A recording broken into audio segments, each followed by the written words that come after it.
The roar of 50,000 Romans echoed through the Colosseum. A gladiator stands, bloodied but victorious, yet his prize is not gold nor freedom. It's something far darker, a fate sealed for those who never stepped into the arena by choice. But what if the true horror of Rome wasn't the blood spilled in the sand, but what happened after the cheering stopped? To understand that darkness, we must first uncover how Rome's obsession with violence began.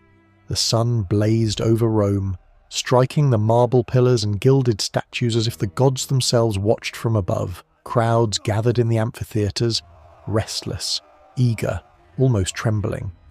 To them, death was not tragedy. It was tradition. The thunder of drums rolled across the stone seats, and as two men entered the arena, silence fell. One would die, the other would be celebrated as a hero, at least for a day.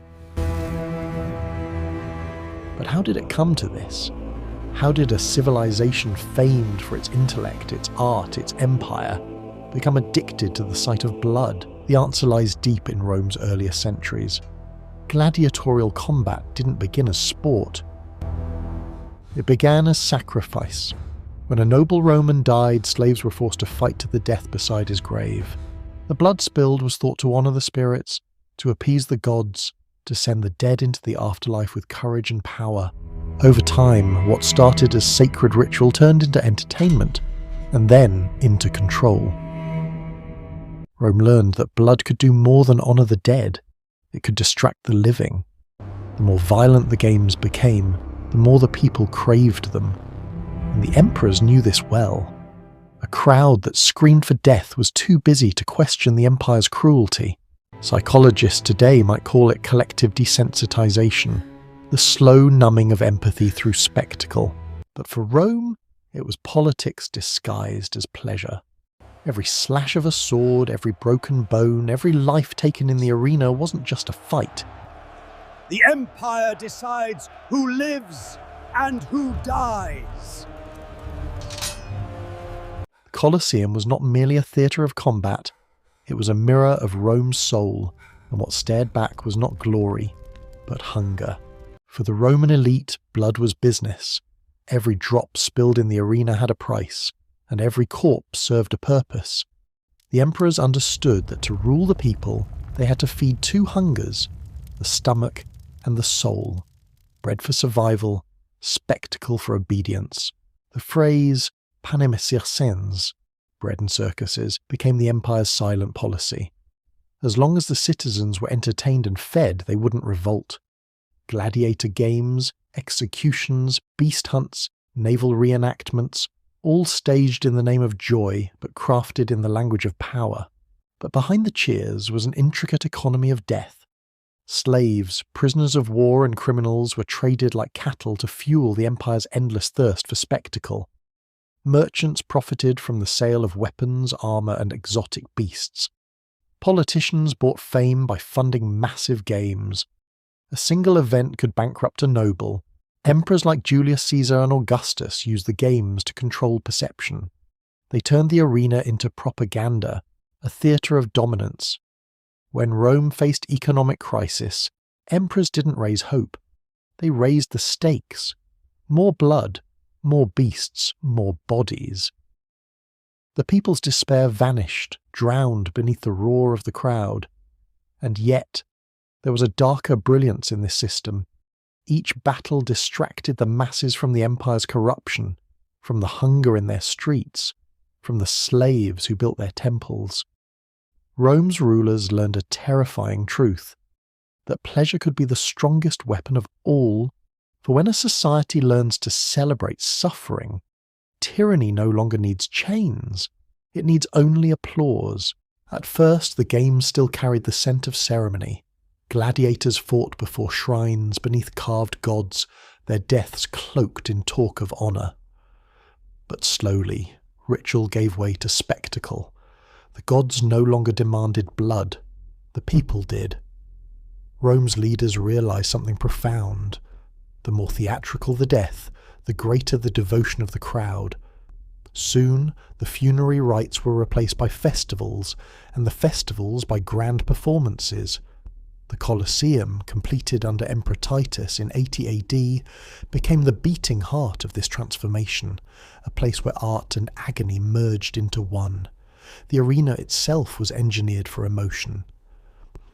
Beneath its floor, complex mechanisms lifted cages, wild animals and warriors into sudden view. Leopards burst from the shadows, lions devoured condemned prisoners, and in between the roars of beasts, trained fighters reenacted ancient myths, heroes battling monsters, gods punishing mortals. Yet behind every story lay a real corpse. What had once been sacrifice became choreography. Every death was timed, designed, rehearsed. The Romans didn't just watch, they experienced it as if suffering were part of their civic duty. Parents brought children. Nobles debated the skill of killers.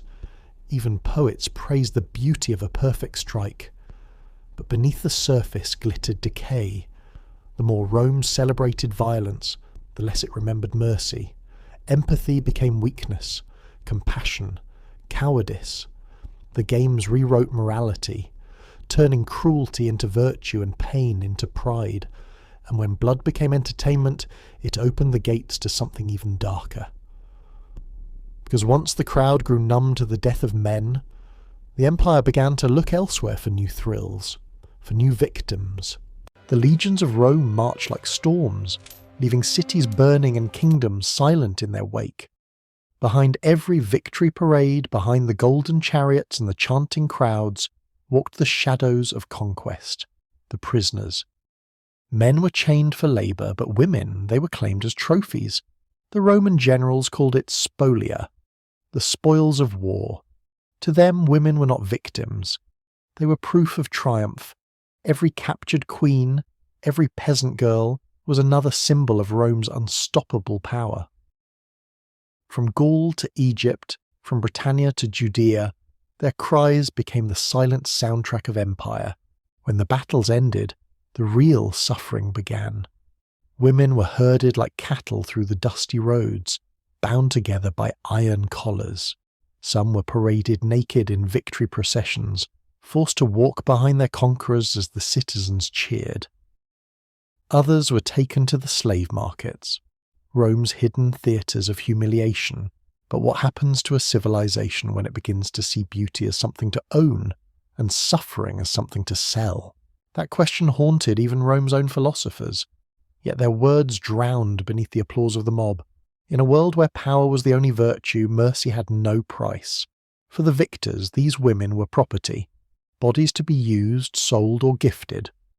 For the vanquished, Rome was not just an enemy, it was a devourer of souls. Their names were erased, their languages forbidden, their children taken. The empire didn't just conquer lands, it conquered identity, and as these captives were dragged toward the heart of Rome, few could imagine that their torment would not end there. In the shadows of the Colosseum, a darker destiny awaited, one where the line between punishment and entertainment disappeared forever. Rome's slave markets were the empire's most haunting stage, a place where humanity was auctioned and dignity was priced by the curve of a face or the strength of a limb. Beneath marble arches, the cries of the captured echoed between the shouts of traders. Women stood shivering under the open sun, stripped of names, dressed in shame. Each sale was a ritual of degradation. A Roman buyer would lift a woman's chin, turn her body like an animal, and inspect her as if testing the quality of marble. The merchants would boast, her beauty, her youth, her obedience, every word cutting deeper than any sword. The crowd laughed, bargained, cheered. To them, these weren't people, they were possessions. And that's where the psychology of objectification began, a collective illusion that stripped the enslaved of soul. The Roman citizen learned to see another's suffering as natural, even divine. The gods have favoured us, they said, while watching others crumble beneath their feet. But what happens to a nation when cruelty becomes commerce? When a human life becomes a currency of status and desire? The empire's appetite only grew. Wealthy families filled their villas with slaves, cooks, attendants, dancers, concubines. Some women were bought for labour, others for pleasure. and the more Rome consumed them, the more invisible they became. Behind closed doors, the suffering of these captives fueled the illusion of Roman civility. Banquets glimmered with gold, but their luxury was built on silent screams. Each smile at the emperor's table was paid for by a broken back or a stolen childhood.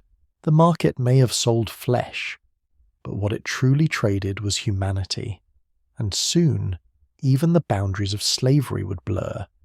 Because when cruelty no longer shocked the Roman heart, it demanded new forms of entertainment, ones that turned female suffering into public spectacle.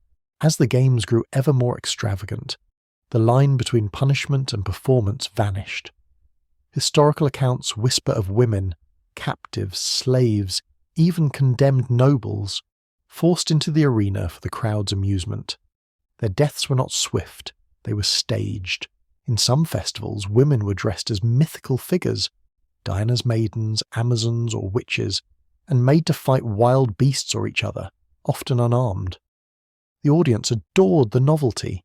To them, female blood was exotic, thrilling, forbidden. To Rome's rulers, it was effective. Fear and fascination blended into a single tool of control. The poet Juvenal once mocked the spectacle of noble women training as gladiators, calling it a disease of luxury. But beneath the satire lay horror. Many of those women had no choice. The emperor's decree was absolute. Refusal meant death. Submission meant degradation before thousands. Imagine the silence before the gate opens. A young captive, trembling, hearing the crowd chant her name, not as a person, but as a spectacle. When the beasts are released, the screams rise and the sand drinks her final breath. The Romans cheer, believing they've witnessed justice or beauty. In truth, they've watched a ritualized erasure of innocence. For these women, there was no glory in the arena, only humiliation disguised as entertainment. And as their blood darkened the sand, it sealed the empire's moral decay. Rome's greatness had devoured itself, turning violence into virtue, dominance into desire.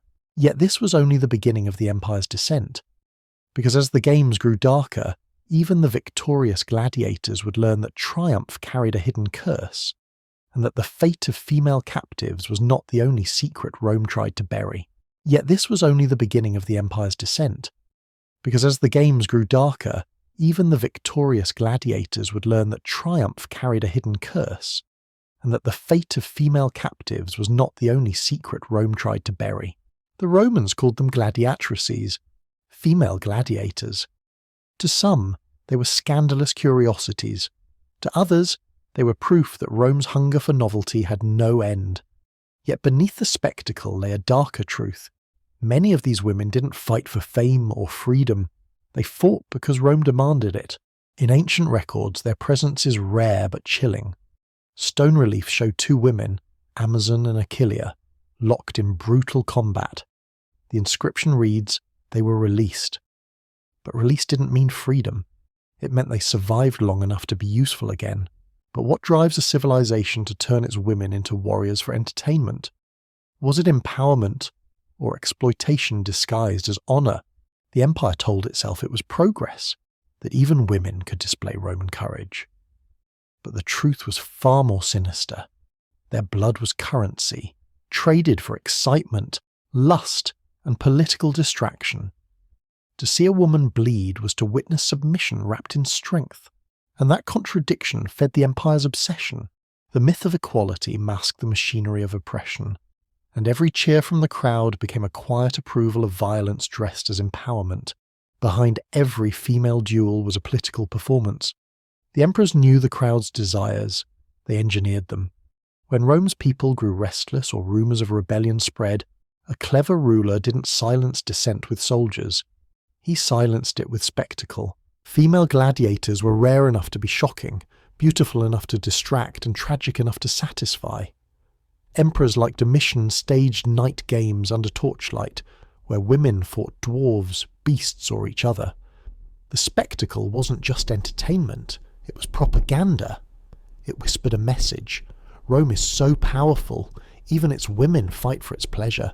The Senate, disgusted, once tried to outlaw women from the arena, but the people didn't care. They were addicted. Every law against cruelty only made the next show more depraved, and as morality eroded, politics thrived. Because nothing unites an empire faster than shared sin. Behind the scenes, powerful men placed bets, nobles offered bribes to see noble women perform, and foreign ambassadors were invited to witness Rome's civilized savagery. It was diplomacy through domination, proof that Rome could twist even nature to its will, and as the flames of the torches flickered against marble walls, the empire's leaders smiled, the crowd cheered, and no one noticed that the very thing keeping Rome strong was tearing its soul apart. When the women entered the arena, their armour glistened, polished bronze, shaped not for protection but allure.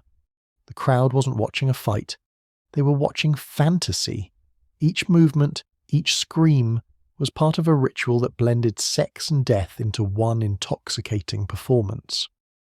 The poet Statius once wrote of spectators who admired beauty even in defeat.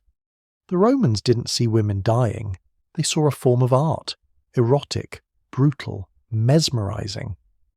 The female gladiator became the empire's mirror, reflecting its deepest hunger and its darkest shame. But what happens to a society that confuses cruelty with beauty, when the thrill of watching pain becomes pleasure itself? Historians now see the gladiatrices as both victims and symbols, women crushed beneath the empire's lust for control, yet remembered as the embodiment of defiance. Some fought to survive, others to resist, a few to reclaim their stolen dignity in the only way Rome understood, through spectacle. Yet the truth remains, their courage was never a choice freely made. It was a performance demanded by a world that mistook domination for entertainment. When the crowds left the arena, stepping over blood-stained sand, they carried home not shame, but satisfaction. They had witnessed the empire's perfect illusion, that Rome's greatness was measured not by compassion, but by control.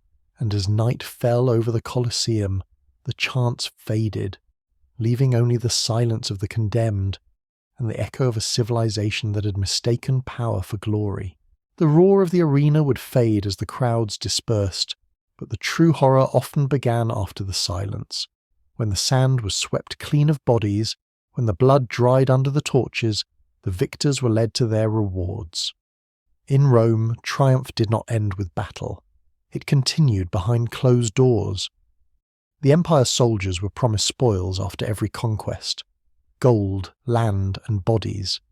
Female captives were handed out as prizes, their worth measured not by who they were, but by who owned them. A commander might take a queen as a trophy to parade in triumph, while common soldiers received women from villages they'd destroyed. But what kind of glory needs the suffering of the conquered to survive? These rewards weren't acts of passion, they were declarations of dominance. Rome's leaders understood the psychology of victory. To strip an enemy of dignity was to crush rebellion before it could rise again. And so, conquest became ritualized humiliation. After the parades, many women were forced into servitude within military camps, or sold into brothels disguised as temples. Some were given to gladiators as companions, others to senators as gifts. The empire called it privilege. History would call it atrocity. Behind the marble of Rome's grandeur was a machinery of exploitation that turned every victory into a harvest of bodies. The battlefield took their freedom. The victors took everything else. Ancient historians rarely wrote about the screams of the conquered. Silence, after all, was convenient, but fragments of truth survive, whispered through letters, court records, and the margins of forgotten scrolls. After major victories, soldiers held what they called noctes voluptates, nights of pleasure. These were not celebrations, they were orgies of cruelty. Women taken from enemy cities were paraded, stripped, and offered to the victors as living proof of Rome's supremacy. There were no laws, no mercy, only ownership. In Pompeii, graffiti reveals traces of this mindset, casual boasts from men who saw conquest and violation as the same thing. In the forums, artists carved scenes of submission into marble, masking brutality beneath myth. Even the poets romanticized it, turning real pain into performance. What happens to a nation when it begins to write poetry about its crimes? In the emperor's palaces, the degradation was more refined but no less cruel.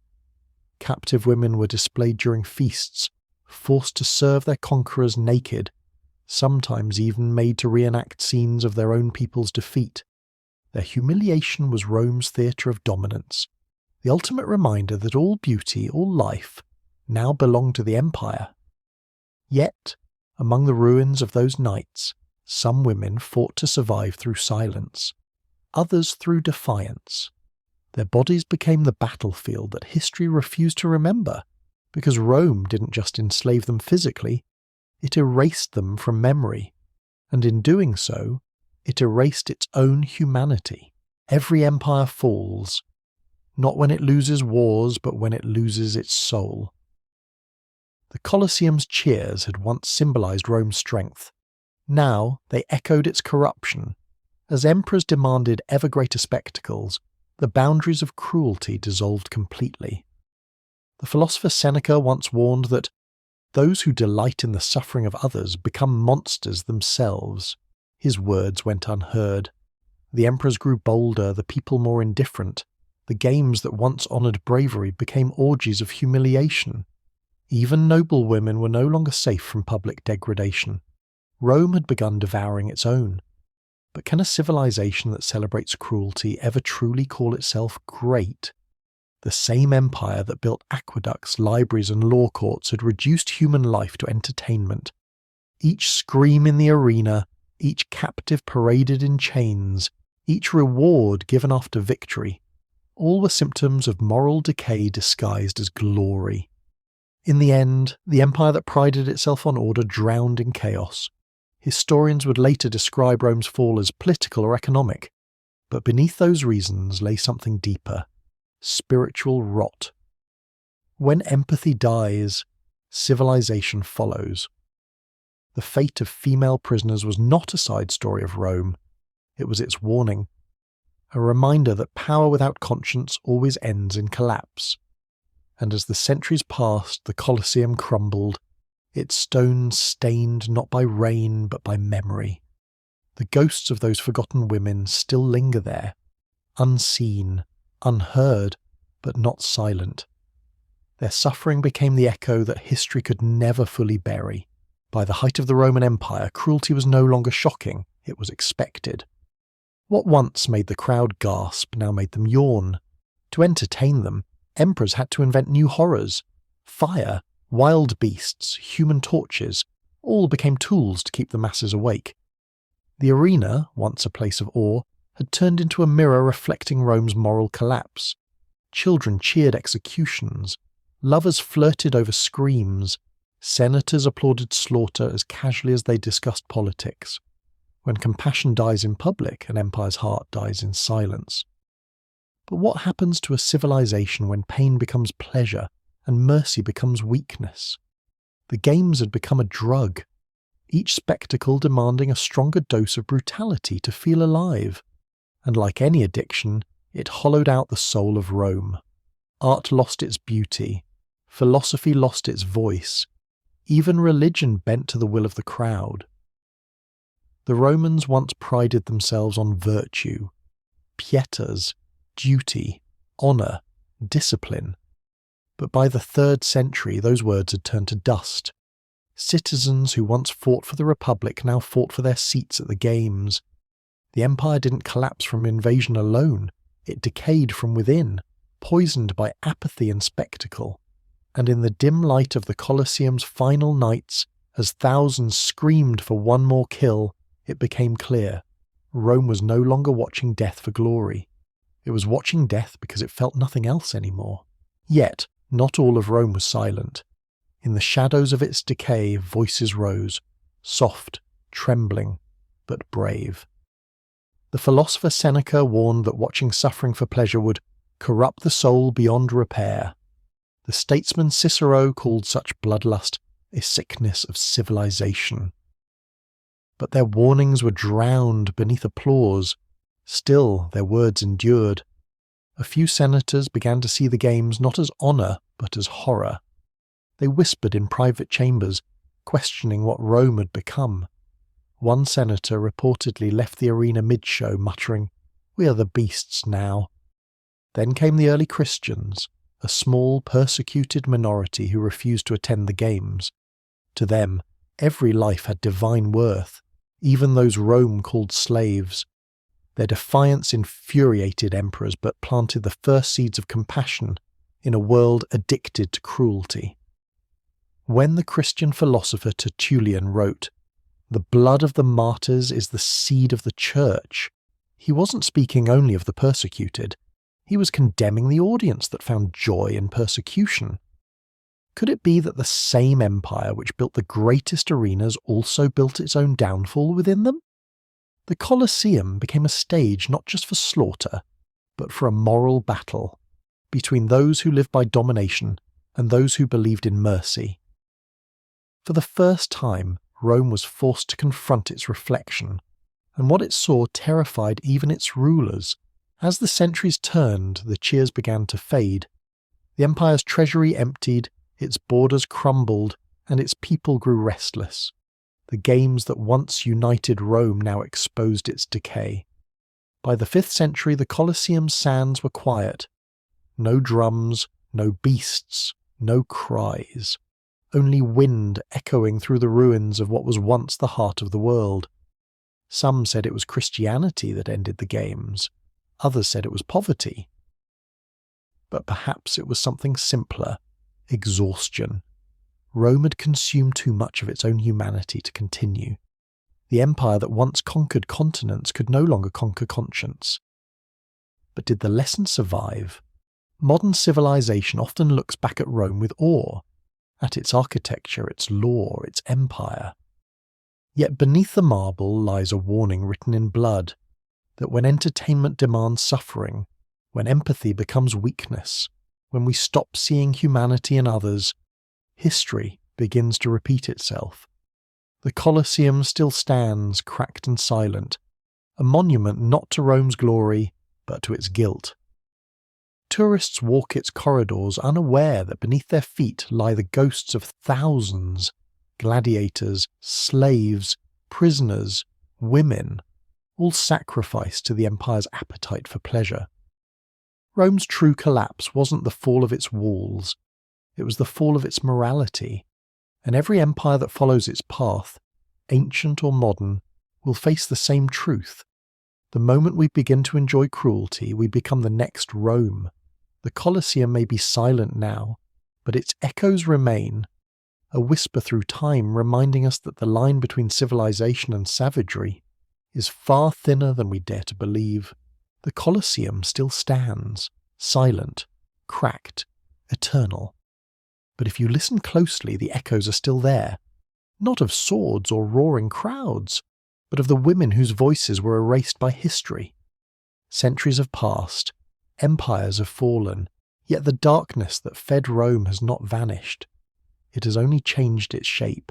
Today we no longer cheer in arenas, we scroll, we watch, we consume. The stage is digital, but the silence of the victim sounds the same. Rome's trial ended long ago. Ours has just begun. Because every time we turn suffering into spectacle, every time we look away from cruelty and call it entertainment, we build another Colosseum, brick by brick, click by click. History warned us once, but we didn't listen. And perhaps that's the true tragedy. Not that Rome fell, but that humanity keeps rebuilding it, again and again.